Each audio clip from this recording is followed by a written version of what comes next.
Yep.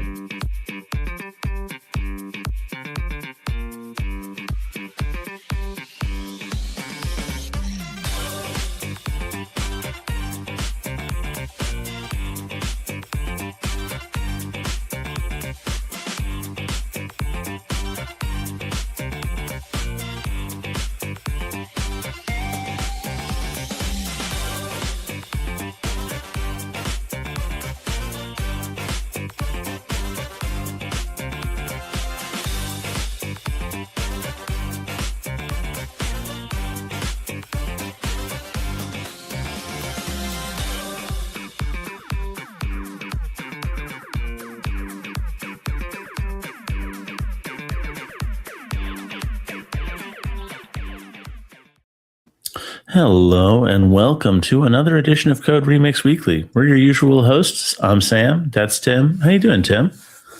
Doing well. Yeah, thanks. How are you?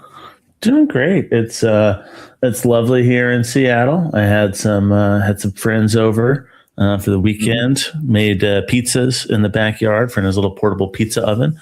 It was delicious. How about you? You doing anything fun this past weekend? I went to the Belgian Ardennes to do some camping, and then we didn't plan ahead quite well. So we ended up in France. It was the only campsite that will have us, and we hiked over the border anyway. So that's fun. A little bit of poor planning. You end up in a completely different country. I found out where they hide their nuclear reaction. It's like there's a bit of a land tongue going into Belgium, and that's where they hide. So. Yep. Yeah, I remember seeing some maps where of where France's nuclear reactors are, and where the borders are a little bit poking out into their neighbors. Like, that's a great place for a nuclear reactor. Let it be. If anything happens, then we'll just give up that little part of it. Yeah. I mean, you see the logic to their strategy, and what I've also seen is that France's energy prices are about half of what Germany's are. And that information is out of date. But I can't imagine it's gotten any better since then, since even at the time, Germany relied on Russian natural gas for a big part of their energy. So if anything, the disparity is probably broader now. And I imagine that neighbors like Belgians and the Netherlands do have electrical grid interconnections with their neighbors. So you probably benefit from those energy prices from those French nuclear reactors to some extent. It really takes the edge off of the aggressive placement. It is neat to be able to share with your neighbors and get along well, and also it brings more stability to the net because you don't have to be reliant on sun or wind. So. Yes, absolutely. So what are our updates for the week, Tim? I have a couple planned, so let me pull them up. So as always, we do a release every 2 weeks, or once in a while. Don't look at the dates, but let's say every 2 weeks. And then the one we did last week pulls together a lot of aligned versions again across all of the different modules that we put out for Open Rewrite recipes. So this pulls in together also recipes from our friends in the wider open source community. So there's recipes from Apache Camel in there, but you'll also find the familiar recipes that our wider open source community adds. So recipes to get you onto Apache HTTP Client 5 and do more Gradle upgrades, best practices pulled into those recipes to go to the latest Micronaut versions. All of this rolled up into recipes for you all to consume. If you pull down the latest versions of the modern recipe farm, you should get all of those aligned. That's quite neat. And folded into that is also some new support that we now have for writing recipes with a dedicated DSL for Kotlin. So if you haven't had a look at our blog yet, I suggest that you have a look at that one, because it is quite neat to be able to write recipes and something that automatically feels like Kotlin and have it target just your code to make these various improvements. So if you scroll through this, you'll see some of the patterns are quite minimized compared to what we've previously seen with Java recipes. So you'll notice now that we have this little edit construct, and within that a rewrite construct, and that is enough to then pass in this matcher and convert that into what you want to happen instead. So instead of calling append here, you'll say append line. And this is then fully enough to define your recipe. So that, of course, is very neat, very minimal, and also very helpful to generate new recipes based on that same construct, because you only need to review 4 lines of code as opposed to a lot more if you were using any of the other constructs that we have to write recipes. So take a look at this one. We also have put out some matching recipes for using this particular pattern. And that allows us to then deploy those again to our platform where we can pull them together. And if you want to see what our recipe that collapses a number of filter terminals does on a set of real projects, then you can dry run this on the Kotlin organization. And you can start to see these kind of small improvements where you had a map not null and then calling first not null on that mapping. That can actually be mapped more succinctly in this way. So all of these small, neat utilities are out there waiting for you to adopt them in Kotlin. We can now automate those very easily with just a couple of lines of code to be able to get that going. So check it out. It's both the recipes are available on the platform as well as on the blog. You can see how we wrote those all. And then from there, we hope that you all now get inspired to do the same and write some recipes of your own. Now, we're also very pleased to announce that we have been named a visionary within the Gartner Magic Quadrant report on the technical debt management tools. So the visionaries are the ones that are most in line with what Gartner thinks that we all should be moving towards. So we're very pleased to be the only one in that little corner here where they kind of recommend you explore the tools that we have available for you all to get a grip on exactly that, the technical debt challenges that are in front of you. So very pleased with that. And if you want to get that report, you can go to our webpage, and I'll post a link in the comments for you all to use. Now, also new is that we are going to be having another workshop, a webinar on June 11th, or if you want to get going onto your road to Spring Boot for that one, which is coming out in the near future, then we have a workshop where you can maybe get situated in such a way that you have a more easy migration to go into that, or just fully leap over as you do when you go to the latest versions using the recipes that we have. So they'll be hosted both by Matt and Merlin. So both Sam and I will have an evening off, which is nice once in a while. And then nonetheless to see you all there and help you get on to Spring Boot 4.1. So I'll once again put the link in the comments. And then with that, let's maybe just zoom in onto that particular topic. So I'll just remove this screen share, and I'll bring on our favorite guest of the show, which is DaShaun Carter. Welcome back, DaShaun. You've been promoted to favorite guest. I wonder if anyone else might take umbrage at that. Maybe we could start some drama with like Kevin or Shannon. Whoa! I don't want drama. Like, this is just it's heavy. It's an honor. It's an honor just to be nominated. Heavy is the head that wears the crown, you know? Absolutely. But I have been in this role, in my role, for 1,620 days. And nice. For that entire time, Open Rewrite has been a part of the story. So it has been a fun journey. And yeah, like there's a lot of overlap in what I do day to day.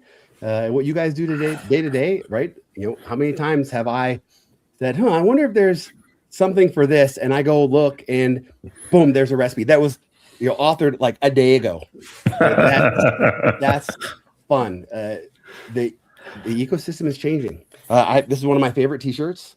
I wear it a lot. It's heavy in the rotation, and that's kind of where I spend a lot of my time is on security, on patching, getting things out up to date, not just for all the performance and other benefits, but focused on security. One of the things that is top of mind, that is real, and that I see is Open Rewrite is not just for security.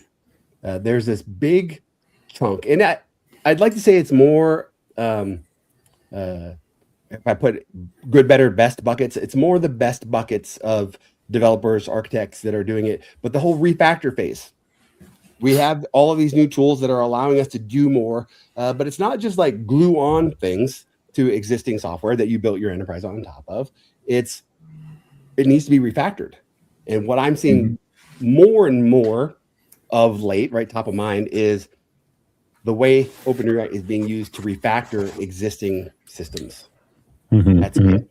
And I'm very happy to see all of the content. I haven't gotten my hands dirty with it, but all the things around what is happening with making agents better, making these decisions easier, less token intensive, and actually higher fidelity outcomes. It's an exciting time to be a developer. Absolutely. That is certainly true. Yeah. How? Tell me on that subject. I guess I'm a little bit curious about your own usage of agents, because like everyone I talk to does it like a little bit differently in terms of whether they like to have an orchestrator program that's running a bunch of sub agents, whether they're doing kind of like one in the IDE as they focus on a task. Like, what does your usage pattern look like for these agentic coding tools? As I find that, everyone is doing something a little different, and that can lead to an impedance mismatch in conversations as we're all talking about doing slightly different things, like we're doing the same thing, and that just leads to a bit of confusion. So yeah, what's your agent usage like, DaShaun? All right, so I'm a developer advocate. So a lot of times I'm making content. A lot of the content that I do, it's like, hey, I'll have a conversation with customer, somebody from the community, and they say, hey, what about this situation? And I take my notes and I go and I make something to represent their issue or their concern or their question. So I'm generating a lot of content. So right now, I think my screen would have 4 or 5 terminals open that have Claude conversations or open code conversations, depending on what the topic is and how many tokens I want to burn. I have a lot of my own models. I lean into my own local stuff first because I don't have the money to do it otherwise. And I get a lot of value. They're charging you API rates, not able to use the subscription anymore. All of those things, even the subscriptions. I'm like, whoa. Some of the subscriptions can be a bit steep. Yeah. And some of my teammates, they must not have kids or something that they spend as much money as they do. But I spent it on hardware, and I have NVIDIA, 5090s and 4090s. I have that, and now I'm actually using it, I think, better than the last time we talked. I have, instead of kind of allowing one agent to go at a time, I put VLLM in front of these machines, so now they can handle when there's 5 agents running at a time. There's not a queue that's building up. But those conversations are different projects, different customers, and I'm just kind of like going back and forth. And I have then my IDE set up. I don't have any of like the autocomplete IDE stuff set up. It's really kind of a conversation that's dangerously skip permissions, and they're in a box, whether it's a container or a specific machine, just to kind of limit. So I've got some Raspberry Pis that are just kind of small scoped. This is all that you've got, and that's. So you turn this camera around, are we going to see in like an absolute rat's nest of wires? Like the room behind you looks so clean, but what you're describing sounds like it must be just like a wire apocalypse. The room that I'm normally in is a mess. Gotcha. So I have 104 Raspberry Pis. I have Cloud Foundry clusters. I have different implementations of the CPIs and Tanzu platform, and I have these things set up because it's not just about, hey, I've got AI and I want to do a thing. It's how do I do it safely, securely, and at scale. So I want to leverage all of them, but I'm a developer advocate, so I also like to meet the community where they're at, and I do have a lot. But before copy fail, I don't know how big of a splash that made for you guys, but I have 104 Raspberry Pis that I've actually kind of shared with members of the community, people that I've never met. So I was giving access into my home labs, into both AZs, to people that I've never met, and the copy fail made me scared, right? Like that's a pretty significant thing, and they had access, right? It was exploitable. So I just unplugged everything and I started over. just standing up a few at a time, making sure that I'm good, kind of improving my systems along the way. And of course, using AI to kind of document and tell the story. So I've got a lot of these threads for different processes, but I'm not taking anything like to success. There's a lot of conversation compaction happening, but it's a lot of long running conversations, just trying to move things. One of the things that I'm doing a lot of lately is I like consistency.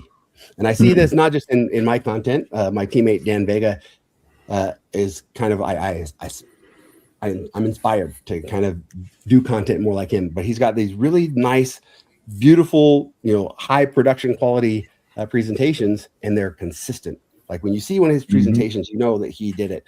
Mine, I think you get the same thing, but mine just don't have that high production quality.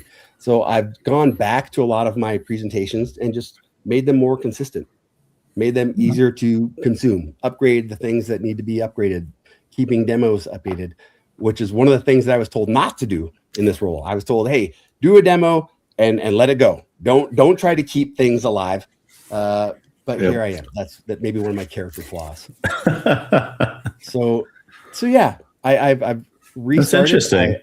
I straddle that line, and this is another interesting line for Open Rewrite. I straddle the line with infrastructure and apps. I'm very comfortable running systems and sharing it, like not just like for me and myself, but giving it to people that I've never met and saying, hey, yeah, like kick the tires, be secure, right?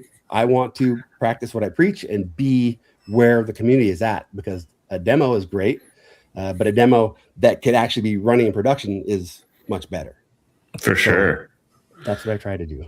Yeah. Talking about how you reacted to copy fail reminded me of an oft made fun of scene from, I think it was CSI, one of the CSI shows, where there's a woman at her computer being like, they're hacking in, they're getting through our firewalls and stuff. And like, we don't know how to stop them. And her boss just kind of like smugly pulls the power cord from her computer, which is probably not helping when you're SSHing into a server somewhere else. And he probably just, beheaded their response. But sometimes taking your machine offline so you can patch it is the right thing to do. Right? Yeah. Unplugged computer can't get hacked.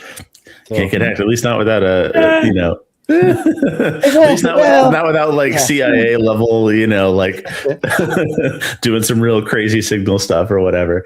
That's cool, man. Yeah, I am as I see token prices sure to shoot up as these companies are looking to recoup their astronomical costs. I am getting more curious about what it takes to run models locally. I've just personally been just like so comfortable with the Claude Code Max subscription that I haven't quite felt that pinch to go out there and start running models locally. But when I built this computer, I was like, I'm going to put enough RAM and a powerful enough GPU in here that I can run some models on it if I want to. So I might have to hit you up for advice on that. Come Anthropic's next newsletter, or outage, or outage. Yeah, either way. These economics are interesting if you're paying attention, right? Yeah. If you've had this Max subscription for how many months, right? Gotten really used to it. It's cozy. Yeah. The Mac that I'm on, they have this, the new ones have this unified memory, and the big difference in the shape of what you're going to run on in your home lab or on-prem. So do you want the fast inference, or do you want big models?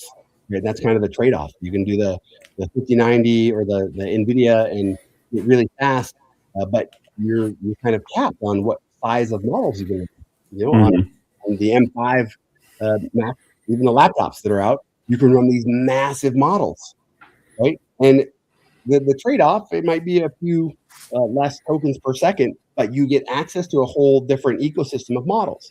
So that's the trade-off. I've got both. I've got, again, the NVIDIA, but also and that's kind of where the front-end setup you described comes in a little bit, is you have a bunch of different machines, it sounds like, running models of different size, and you have a unified front-end that you talk to that gives work out to them. Yep. So that was kind of the first experiment. I was using just kind of a Spring Cloud Gateway model to say, hey, I want to ask a question and have it spread across all of the models. I could see, which models were responding fastest, which ones kind of lean into how I'm speaking, which ones gave me the right answers first. each of the models has a different flavor, right? Different kind of strengths and weaknesses. Not every model, there's not a customer that I'm aware of that has leaned into just one model. Mm-hmm. There's different models for different purposes. Mm-hmm. And yeah, and that was kind of the example. So now that was just kind of like, hey, you can do that out of the box. You can have a couple Raspberry Pis, do a couple models, but now it's kind of leveled up. Now the economics question has bubbled up, and now I've got a platform that allows me to do that same thing. So I can have security in front of those and say, hey, Tim, you only get access to these models on this machine, and Sam, you get access to these models on this machine, and I can do that. Or if I'm sharing with the community, I can say, yeah, you get access. Maybe you click like and subscribe on my stuff. I'll give you a little bit more access. This kind of thing. So I have a cherry to dangle. That's different type of token. Yeah. Right. That's the other piece of what I see at enterprises is the distribution of these tools is not across the board. It's not consistent. There's groups that are getting earlier access and getting access to different models because of the economics. I would invest in you two that I've known. I would give you access to bigger models, some more tokens than somebody that I appreciate that. Right? Like there's a big, and these decisions need to be made, and it's a whole nother set of decisions. And that's one of the things I feel like I've been saying a lot. We have a lot more knobs to turn as developers. Mm-hmm. We have a lot more knobs to turn in every decision that we make. How fast do we update? Do I need virtual threads? Is my garbage collection okay? Where is this going to be deployed? Right? What kind of container? Where is it going to land? Is it going to land on a mainframe, or is it going to land on a tower out in the middle of a field? There's a lot more knobs. We didn't have all those decisions 10 years ago. Right? It's true. So there's a lot more knobs to turn, decisions to make before we even start developing. Yeah. There's a lot more decisions to make. How has that been impacting the Spring team? Like, it's interesting how that's impacting you personally. How are you seeing that affect your colleagues? Well, let's circle back, right? We were supposed to be talking about Spring Boot 4.1. Yeah. And the calendar for months said, hey, we're going to have Spring Boot 4.1 today. That's why we scheduled it. It was supposed to be out on the 22nd of May. And here we are on the 27th, and it's not out because everybody had access to these tools. Yeah. Spring it's legacy.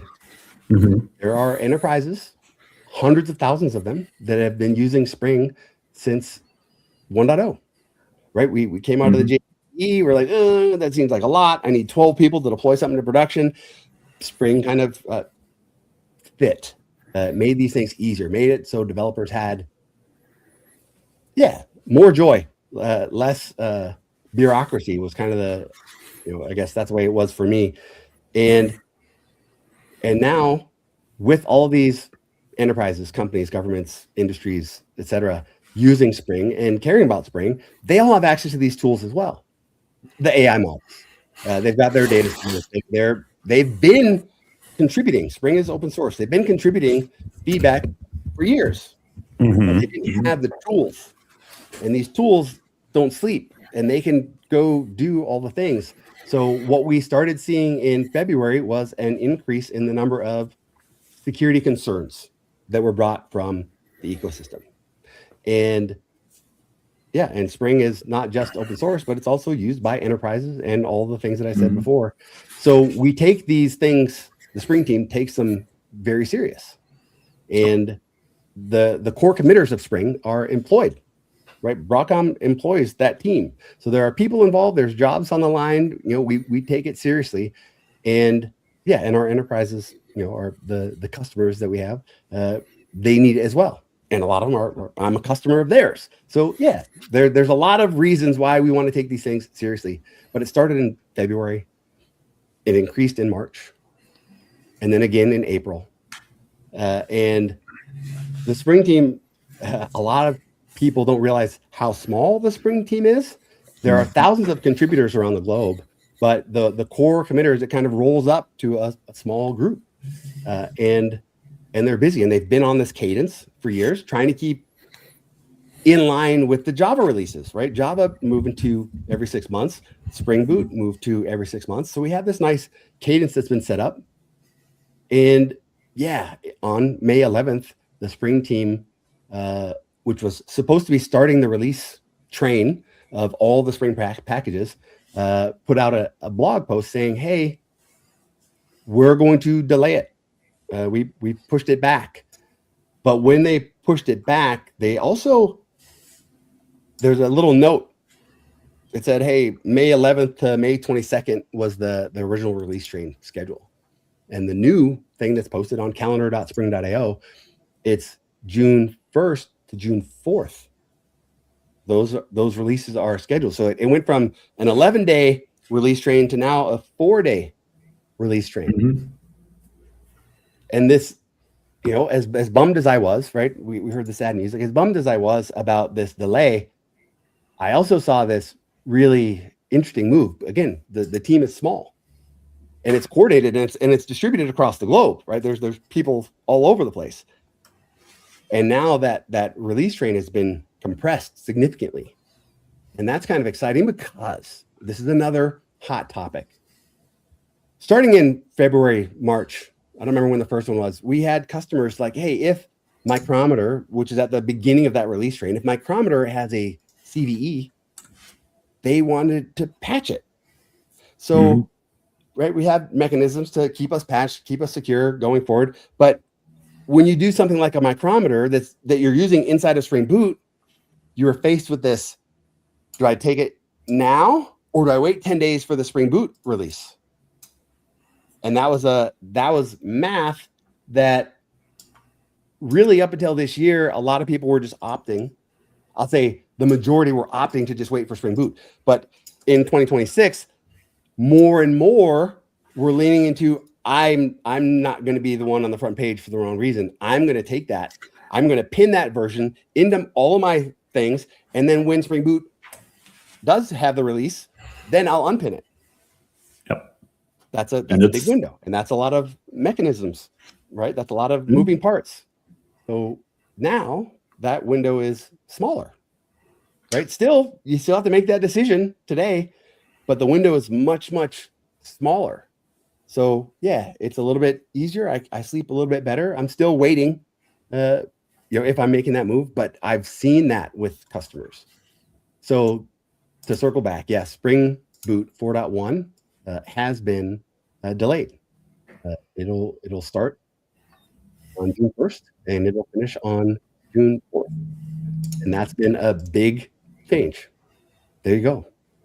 Right. There's the micrometer releases. And it's working, right? This process is working and we're getting positive feedback. That smaller release train is beneficial. The way that Spring is delivering releases, even on the 4.1, there's kind of the goal is to have those monthly releases to fix, to roll up things from other projects. Like one of the things in Spring Boot 4.1 is Spock. Spock got kind of pulled off because of versions, and now it's brought back in with 4.1. So these are things that are happening. The Spring team is very involved with the rest of the ecosystem, and they're doing everything they can to pull things in, to keep things in line. But not every open source project, framework, thing that we use, not every one of them has a team like the Spring team and can keep up with the release trains and the cadence that are necessary. I also realize open source. It's great to see that condensing now, because I used to religiously watch that calendar page, and there was always like a Spring Cloud would come out like a week later, or so if you're unlucky, a month later. And if you're using all of that, you would like be waiting to finally adopt. And now to see that you're able to do that in 4 days is just it's a great win, I think. Oh, you're muted, Sam. Or I can't hear you. Okay, how about that? Yes. So how have you compressed it down into 4 days? Is it more of all the downstream projects building with snapshots, or like what was it just a policy to compress it down to 4 days? Has there been an engineering practice that has changed to facilitate releasing it all together that quickly? I'm going to be 100% honest. The mechanisms behind the release train is above my pay grade. Not like I could go and find out, but it seems it's so complex and, trying to dissect what's happening, and it's visible. Again, it's open source. You can go kind of see what's happening. But what has changed? I honestly don't know. Okay, fair enough. All I do know is for May, the team has been very, very busy. Where I could normally reach out and say like, hey, could you come? Customer has something really specific on the project that you are the lead on. And the answer has been, we're really busy. The entire Spring team has just been so focused on the security side, securing these things, and addressing all of the concerns that are coming in from the community that I don't know the answer. I would love to be able to share that answer with you next time. But this is a really, it's exciting, right? It's a very interesting time for every open source project. And again, knowing that not all of the projects are the same, there was a recent blog post from the core maintainer of curl talking about like, hey, here's what's happened, and these models are doing these things, and luckily, right, curl's being used, like their numbers are even bigger than Spring, where it's being used, and the insights and just the attitude, like, hey, it didn't find that much this time, but even like kind of the between the lines was like, even though it's curl, I expect more things to come. I don't know if it's going to be hundreds at a time, but I don't think this story is done. Right? Firefox also had a popular blog recently about the hundreds of CVEs that they were able to find. Cloudflare is doing the same thing. So there's some of these things that are coming out and communities sharing what's happening, but it's not all these frontier models, right? There's all of these other models in the ecosystem. We were kind of talking about how every week there's a new model that's the best one out there, and I was eager to try them all. I had even on this machine, I think I have 18 different models available. But yeah, this whole landscape is changing, and I'm just really, really happy that the Spring team and their consistency and the way that it's organized and distributed was able to meet the moment. I'm very, very proud of that. So yeah, here we are. It's wild times. The ecosystem has changed. I don't see us going back to the longer release trains. I only see it kind of being more progressed because of all those reasons. The big thing is, do we want all the new features of Spring Boot 4.1? Yes. Spring AI 2.0, that's kind of a big alignment on Spring AI and Spring Boot 4.1. And that's the hot topic, right? You can't turn on the radio even. Radio's talking about AI, right? Everything is AI, and what's included in 4.1, we all want it, but not at the cost of the systems that we got here on, right? The shoulders that we're standing on top of. We didn't want to let that, be the demise. I'm curious how many of these vulnerabilities that you're having to deal with are 4.1 specific, right? Because like if these vulnerabilities are not new in the latest version, then I imagine that you have there's a security trade-off to be made in waiting to release until everything is patched. Because if you have a bunch of things that are getting patched, you could release that right now and everyone could benefit from those patches while the next set of patches is still cooking. So, I mean, are you seeing that the vulnerabilities that are being reported are like focused on head? Like, is that just like because that's where people are looking? Or I wonder about that. Or like are like patches getting backported and doing patch releases very frequently for the older stuff? I mean, obviously that continues to happen, but. So that's a fantastic question. Because of enterprises and wanting to keep up, I saw the first trying to keep up with Kubernetes, right? When they were doing quarterly releases, and they were only going to support N-3, right? So you only had whatever a year, 9 months, right, to keep up. And if you weren't on, was it N-3 or N-2? Whatever, you only had 9 months, and you had better be upgrading. That's where I first felt it, but I knew it wasn't ever going to go backwards. Right. And yeah, the enterprises need to keep up. So one of the other big changes, and this has been this way for like a year now, was the Spring team changed their release support. So for the extended LTS support, the last minor version of every major version gets 6 years of support. Mm-hmm. So now the Spring Boot team is not just supporting 4.0, 4.1. 3.5 is going to go end of open source support at the end of June.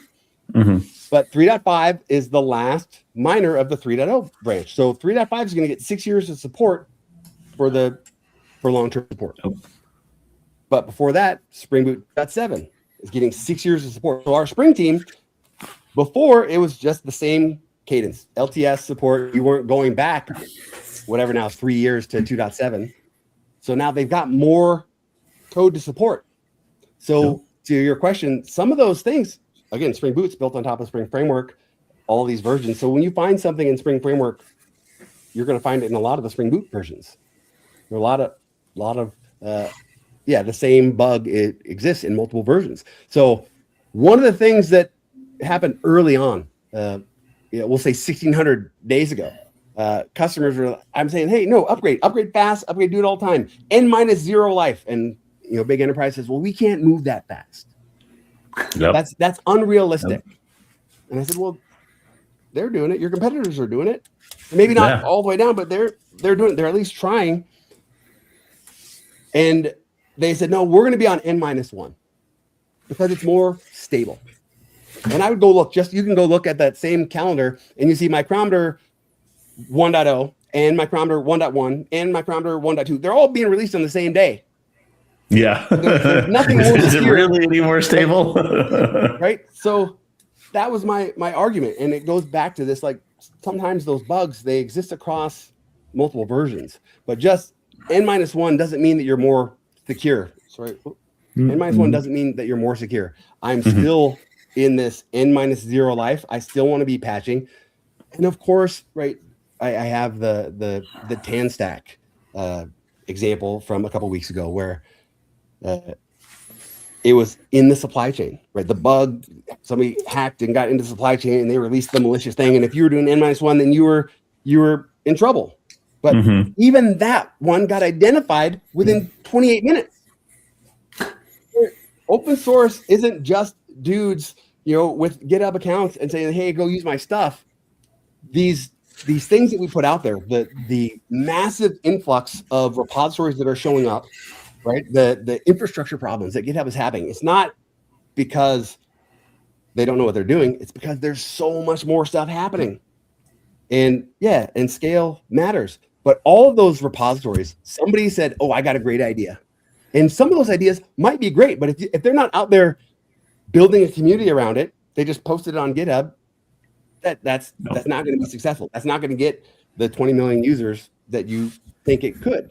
The best ideas don't always win. Some of these ideas that are out there are getting used a lot, and there's communities around them. And once you've invested your livelihood on one of these open source projects, you're in, right?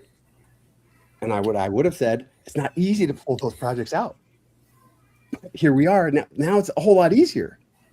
One of the other benefits of having open rewrite in your tool belt is you can make changes. You can decide, like, hey, I would like to change the way that we're not just the code, but the library that you're using. I can make these changes where I straddle that infrastructure line. Another thing that I'm seeing more of is this. We're not just using open rewrite for our app. We're using it for the other layers as well. Infrastructure, container stuff. So it's amazing. It's amazing times right now. I'm sad for everybody that was waiting.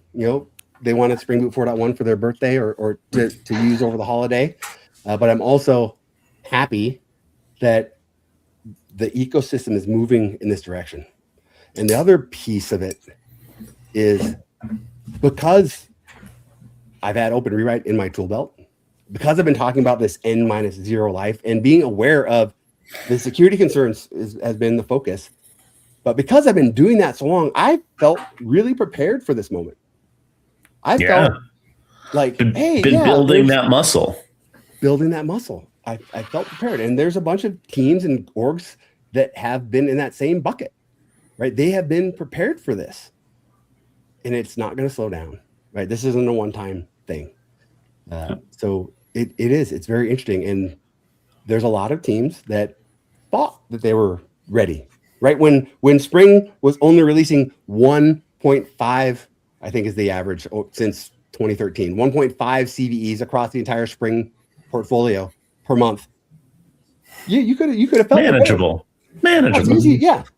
And that I'm gonna borrow a friend's term. He says that the calculus that you would run to decide how much you want to invest in maintenance, in patching, in refactoring, how much you want to invest in that calculus was very, very different even 30 days ago, let alone 2 years ago or 5 years ago when you made the decision to, oh, we'll be okay.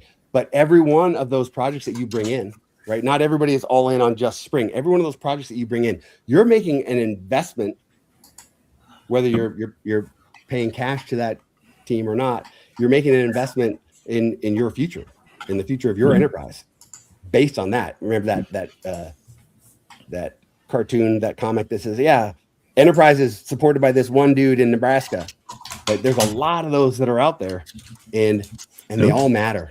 I hope one of the things that is coming out of the moment that we're in right now, I hope that some of these enterprises that have kind of been getting a free pass, I hope they reconsider where they make their investments.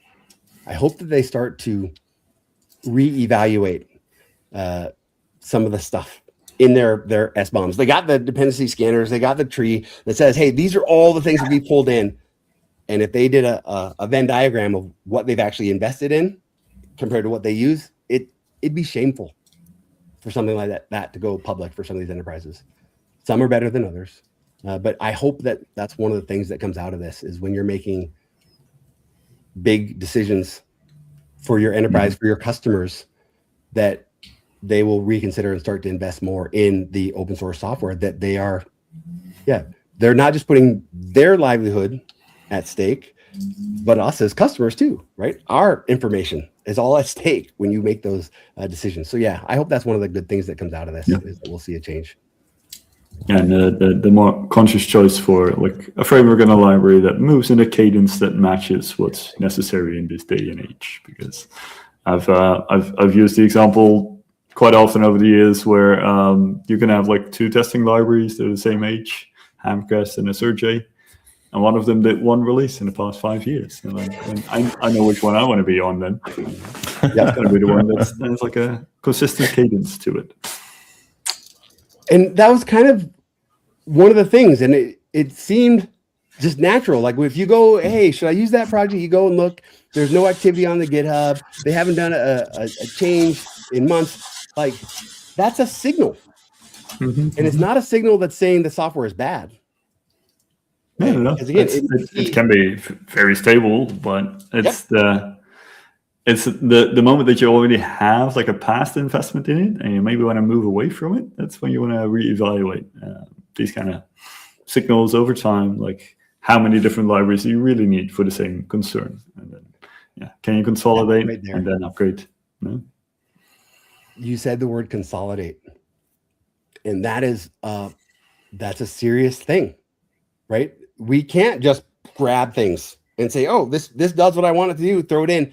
That's not an option today. If that's been your mood, if that's been your default, I'm here to say stop that right now, because it's risk. Every one of those things, that's a bigger surface that you've got to take care of. By consolidating, and I'm going to say this because it's consolidating not just the software, the frameworks that you use, but also the patterns that you use. The patterns for how you deploy microservices, how you deploy monoliths, how you package things, the patterns that you use. This is also a very hot topic. We want to get rid of the snowflakes, because if we don't know what it looks like, what shape it is, it's very hard to figure out, is it secure or not? If I've got 50 different shapes to secure, to patch, to upgrade, to keep secure, that's a lot more difficult than having 10, right? Yeah. Those consolidating the patterns. And I'm guilty of it, right? I always joke about like the CI/CD process, like what's the path to production? And there was a guy, his name was Bob, and we called him Bob the Builder. He was the guy in charge of CI. And they had their pipelines, but I was different. I needed my own documentation, and I had my own plugins that I wanted to use because I wanted to be different, even though 95% of it was the exact same as what Bob was doing. And Bob was doing all the care and feeding of the Jenkins and the plugins and all the things and checking all the boxes that says, hey, this is getting all the compliance and scans as it goes to production. But I was that guy. And I'm here to admit it, again, another one of my character flaws, that I want to do my own pipelines. And now I'm like, shame on me. That consistency, I was adding risk to a very, very important piece of software. This consolidation, as much as I might not like it as a developer, it's important. And it allows me as a developer to focus on more important things. The things that I'm actually getting paid to do. That's another hot topic, right? Is like, we're supposed to be adding value to the company. And I saw Uber's recent blog post, I think it came out yesterday, about like the trade-offs. Like, is this AI thing really worth it? We're burning through a lot of tokens, but are we seeing the value come out on the other side? Developers are learning, they're feeling more productive, they're able to do more things, some things quicker, but at what cost? The other side of this, there's so many sides. When you have a framework, when you have Spring and it's moving fast, and you've got a tool that understands your framework really, really well, and that tool can help you deliver Spring faster, then the number of apps, I'd say for most customers, the number of apps that they were running a year ago in production from today, if they've been using all these tools, I would say it's at least 20% more, because we're delivering more features, we're delivering more software. And I've been saying that the realization is going to happen that everything that we send to production, we've got to maintain. Maintenance that's the most important thing. Is it maintainable? That's got to be a part of the decisions, that calculus that you're going to do. You've got to be able to maintain it, and not just like, oh, I'll get to it. The policies haven't caught up yet. The policies haven't caught up with where we are today. PCI still says if it's a high or critical, you've got 30 days to patch it. The bad actors are like, yeah, PCI, let's go. That's plenty of time, yeah. Right? And for the lower ones, I want to say it's 3 months.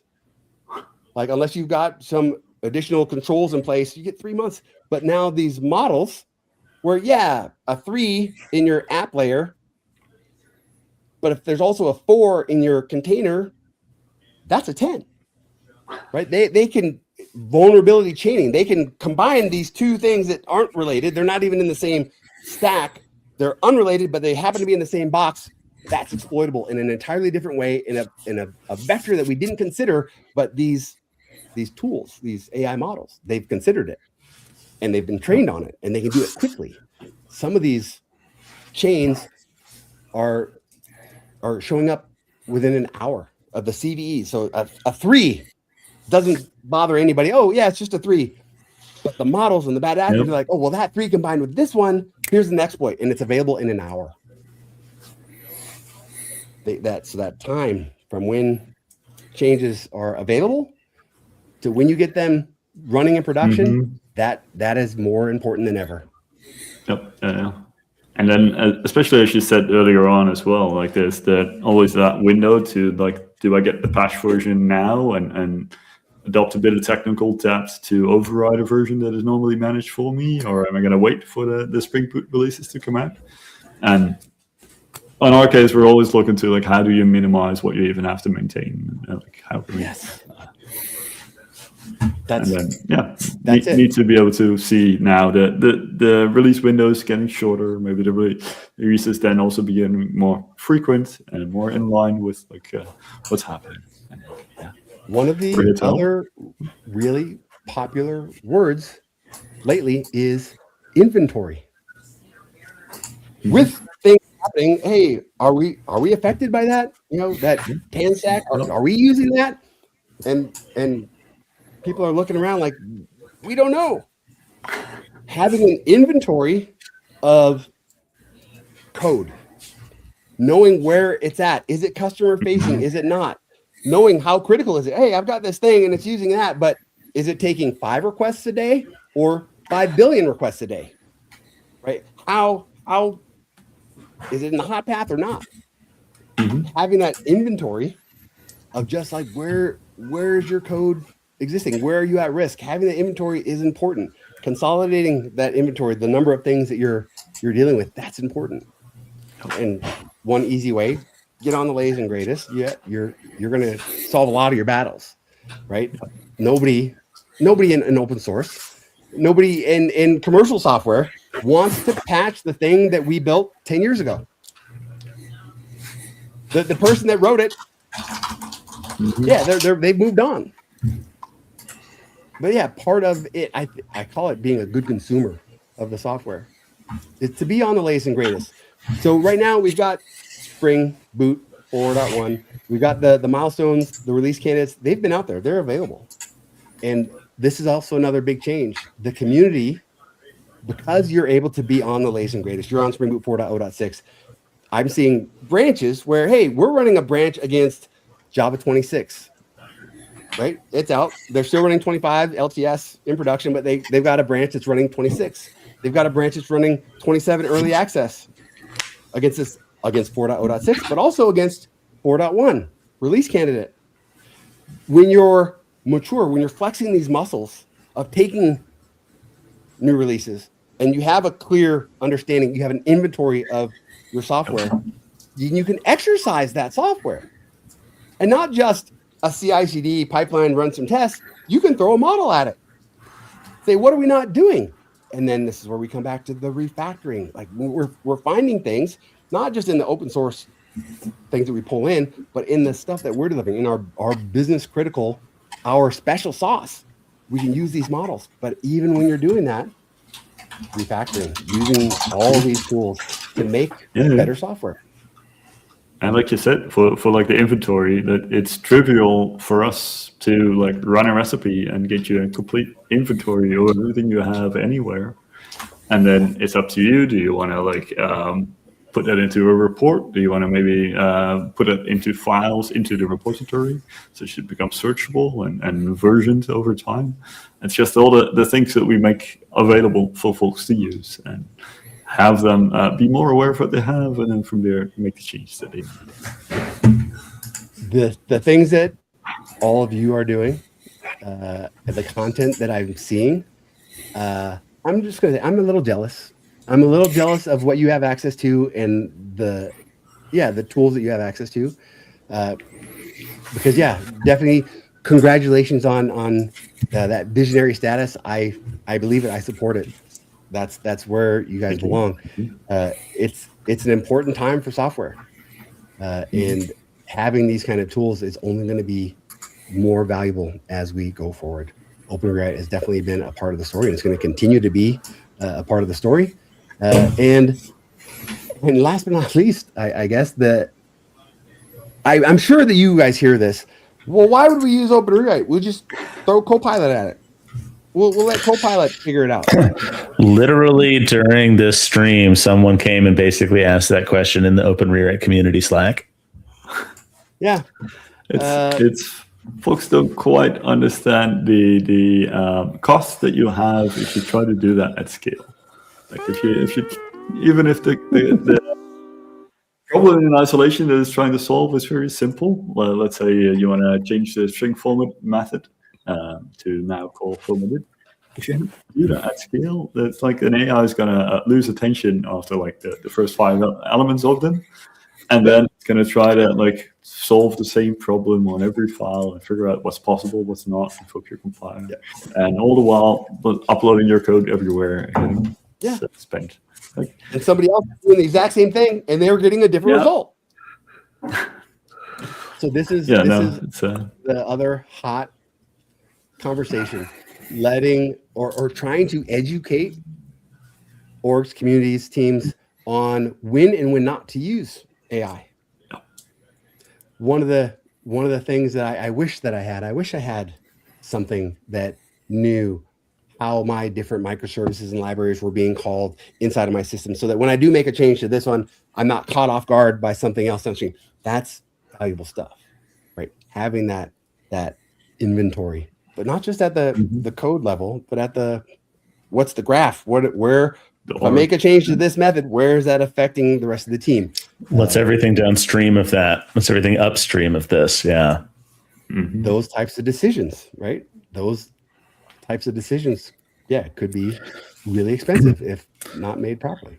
Yeah, and if you do get your LLM or agent to answer one of those questions once, well, the next session doesn't remember that, whether it's yours or a coworker's, and so it's going to be chewing through tokens, reestablishing the same knowledge. So, like, part of our vision for this is that recipes become specifications and become a knowledge store, right? Everything you have an LLM figure out once, whether it's a query that's useful or a change that's useful or any of the kinds of things we're talking about, put that in a recipe, and then the LLM or person or whoever can run that and not have to repeatedly redo the same, let me load all of these files into the context window, and okay, now I see the architecture, and then I can now go and make a change, which is going to be increasingly painful as the dial gets turned on token prices and the subscriptions for the good models,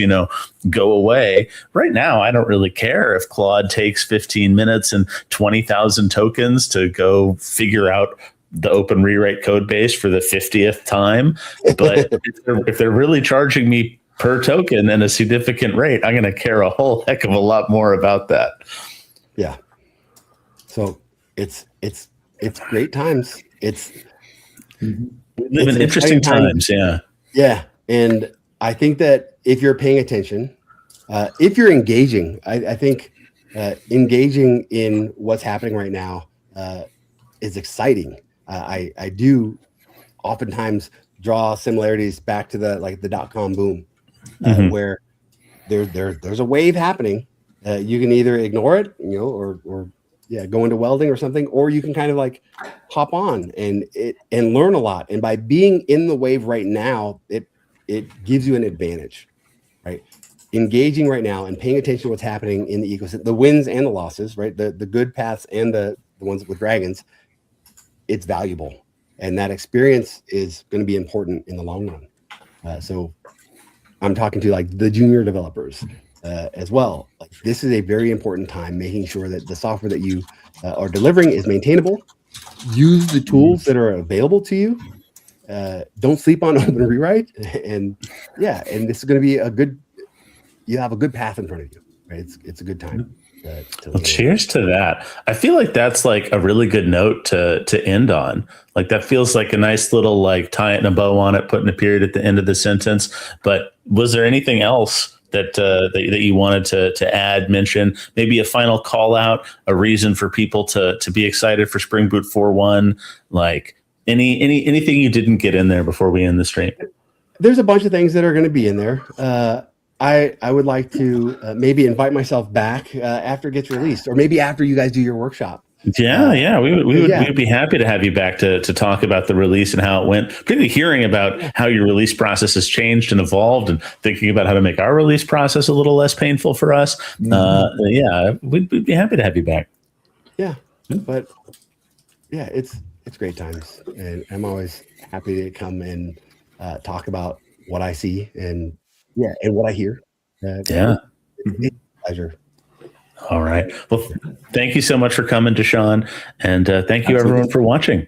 And we'll see you again next week, where Tim's going to be out and I'm going to be here. And I don't know what I'm talking about yet, but I'll think of something and it'll definitely be good. So look forward to that. All right. All good. Thanks for having me. Yeah. Cheers. Thanks, everyone. Bye.